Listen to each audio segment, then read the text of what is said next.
T'es tanné. T'es tanné de te forcer à croire que c'est normal de pleurer seul dans le noir. T'es épuisé de constamment blâmer ton anxiété pour t'échapper de la gravité de ton invisibilité. Puis t'es fatigué. Fatigué de ne pas avoir la capacité de te concentrer devant la tonne de responsabilités qui t'empêche de respirer. T'as de la difficulté à l'avouer, mais t'as l'impression d'être enfermé, emprisonné, avalé par l'ombre de ton ombre qui menace sans cesse de s'écrouler. Parce que quand tu t'es mis à réaliser que, dans le fond, tes problèmes ne sont pas une priorité, que ta santé mentale, elle passera pas en premier parce qu'ils n'ont pas cessé de te répéter que t'avais l'air de bien aller.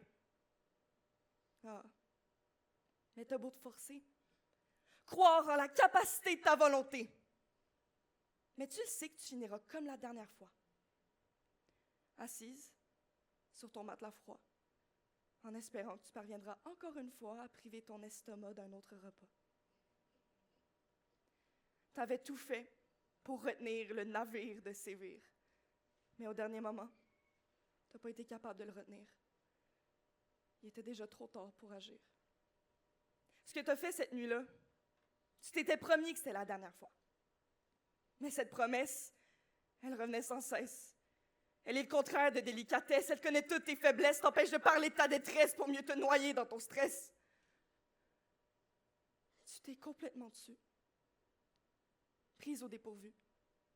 T'as pas su trouver le courage de sortir de ta cage. Parce que t'en étais prisonnière. Prisonnière d'une ère de misère, de colère, de cet univers d'enfer, de fer et de poussière qui te pousse loin de la lumière.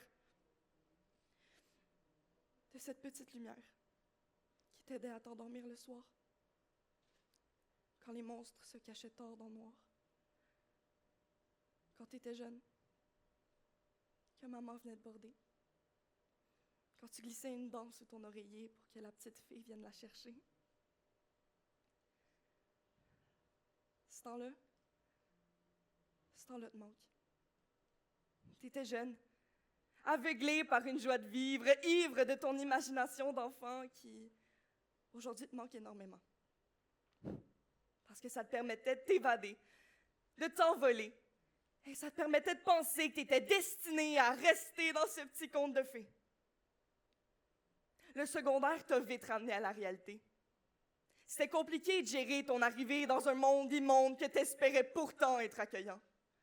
L'immense présence de ton adolescence n'a fait que diminuer l'importance que t'apportais au sens de ton existence. Mais t'étais certaine que ça allait pas durer. Que tout ça, c'était juste une erreur du passé. Mais t'as vite réalisé que t'allais pas t'évader avec autant de facilité. Parce que c'est pas facile d'assumer une défaite quand t'as l'espoir à chaque soir que ton désespoir prendrait une différente trajectoire. Mais il faut croire que tout ça, ça t'apportait juste pas le pouvoir de sortir de ton trou noir. Chaque jour était un purgatoire de pensées discriminatoires qui te poussaient vers l'abattoir. L'abattoir? C'était ton propre jugement. Celui qui te jugeait vraiment. Celui qui te soufflait des mots blessants puis qui te montrait que tout ce que tu faisais n'était pas important parce que de toute façon, tout ce qui fait du sens, c'est la puissance du silence.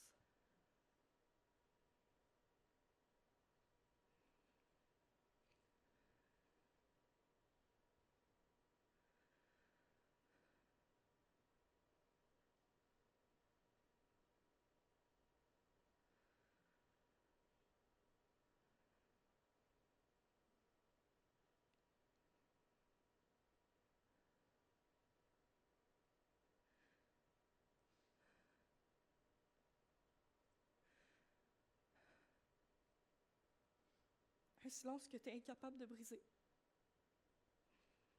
Un silence que tu es incapable de contrôler. Tu ressentais le besoin de te défouler sur une chose aussi précieuse que ta sécurité. Des cicatrices cachées qui te faisaient souffrir. Un sourire faussé qui t'obligeait à te contenir. Si la lune pouvait parler, elle en aurait des choses à dire.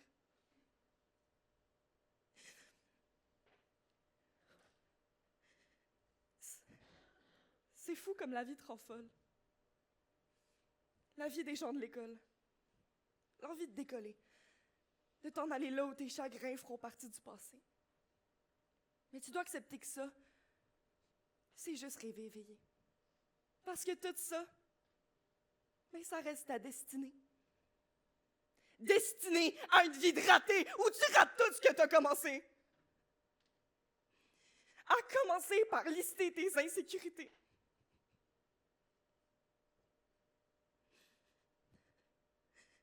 Qui sécurise ton cocon douillet. Où tu douilles pour que rien ne soit parfait. Parce que ce cocon-là, il est laid. Si vous saviez comme il est incomplet. C'est là que tu cachais tout ce que tu dissimulais. Habitué de te détester. Inconfortable. Dans cette confortable absurdité. T'en es terrifié.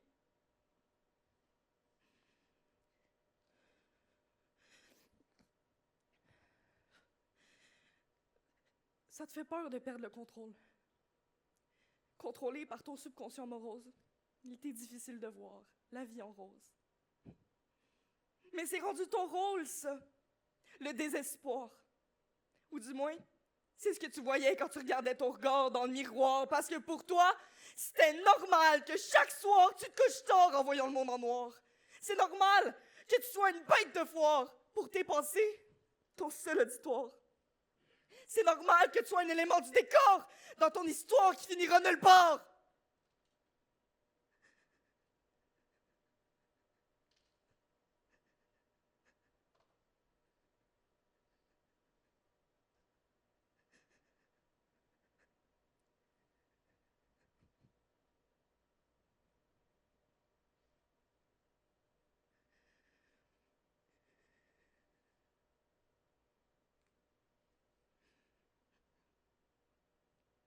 Parce que t'es Jade Wells. La plume jetée d'un encrier vidé. L'encre larguée à bâbord pour t'empêcher d'aller à tribord. Le poids du passé qui t'empêche d'avancer. Le marteau qui te confirme que ta vie ne vaut pas un clou. Mais encore, et surtout, le bateau qui, après un naufrage, a pris le large, loin de l'orage.